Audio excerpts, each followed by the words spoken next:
Assalamualaikum warahmatullahi wabarakatuh. Selamat datang di channel Mutiara Quran, tempat kita mengupas kisah-kisah agung Syekh Abdul Qadir Jailani. Mari kita renungkan dan ambil hikmah dari setiap langkah hidup beliau, yang penuh cahaya petunjuk.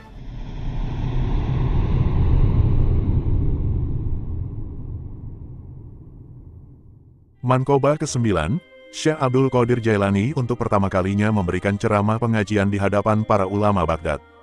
Dalam kitab Bahyatul Asror, diterangkan bahwa pada hari Selasa tanggal 6 bulan Syawal tahun 521 Hijriyah, menjelang waktu zuhur, saya melihat kedatangan Rasulullah Shallallahu Alaihi Wasallam.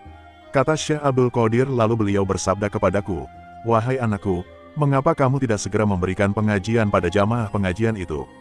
Lalu Syekh Abdul Qadir mengemukakan alasannya, "Ya Rasulullah, bagaimana saya bisa memberikan pengajian? Sebagaimana diketahui bahwa saya ini termasuk orang ajam, sedangkan para alim ulama Baghdad yang aku hadapi ini adalah fasih berbahasa Arab." "Coba mulutmu itu buka," sabda Rasulullah, "yang ditunjukkan padaku." Lalu saat itu pula saya membuka mulut. Kemudian diludahinya mulutku 7 kali oleh Rasulullah. Sabda beliau, "Mulai sekarang, silakan kamu mengajar. Ajaklah mereka menuju jalan Tuhanmu dengan hikmat kebijaksanaan. Berikan nasihat dengan tuntunan dengan tutur kata yang baik." Setelah itu beliau menghilang dari pandanganku. Setelah kejadian itu lalu aku melaksanakan sholat zuhur. Namun, sebelum selesai berdoa, terdengar suara riuh di luar madrasahku. Ratusan orang datang dari segala penjuru, memadati halaman hingga penuh sesak.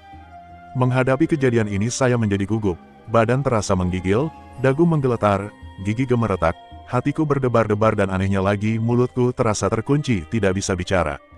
Menghadapi kebingungan ini tiba-tiba terlihat Sayyidina Ali langsung berdiri di hadapanku sambil bertanya, "Mengapa kamu tidak segera memulai pengajian?" Dengan penuh khidmat saya menjawab, "Saya menjadi kaku dan gugup, tidak bisa bicara menghadapi orang banyak." Lalu beliau menyuruh padaku untuk membuka mulut. Setelah mulutku dibuka agar terganga, lalu diludahinya 6 kali. Saya bertanya kepada beliau, "Mengapa tidak 7 kali?" Beliau menjawab, "Karena menghormati kepada yang lebih tinggi tingkat kedudukannya, yakni Rasulullah Shallallahu Alaihi Wasallam." Setelah itu beliau menghilang lagi dari pandanganku. Sejurus kemudian badanku menjadi tidak kaku dan terasa hatiku menjadi lapang. Tidak ada sesuatu apapun yang mengganjal. Lalu saat itu pula pengajian dibuka dan dimulai dengan lancarnya. Pada pengajian pertama itu saya mulai memberikan nasihat dengan pembahasan pendahuluan sebagai berikut yang artinya, pola pikir manusia diibaratkan para penyelam, menyelam ke dasar segara lautan untuk mencari mutiara marifat, setelah diperoleh lalu muncul ke permukaan tepi pantai lautan samudera hati. Lalu para pialang melalui penerjemahnya menawarkan dagangannya, dan mereka membeli dengan nilai ketaatan, ketakwaan yang baik. Firman Allah dalam Al-Quran, pelita itu dalam rumah-rumah atau masjid yang sudah diizinkan Allah menghormatinya, dan menyebut namanya dalam rumah itu serta bertasbih di dalamnya pagi dan petang.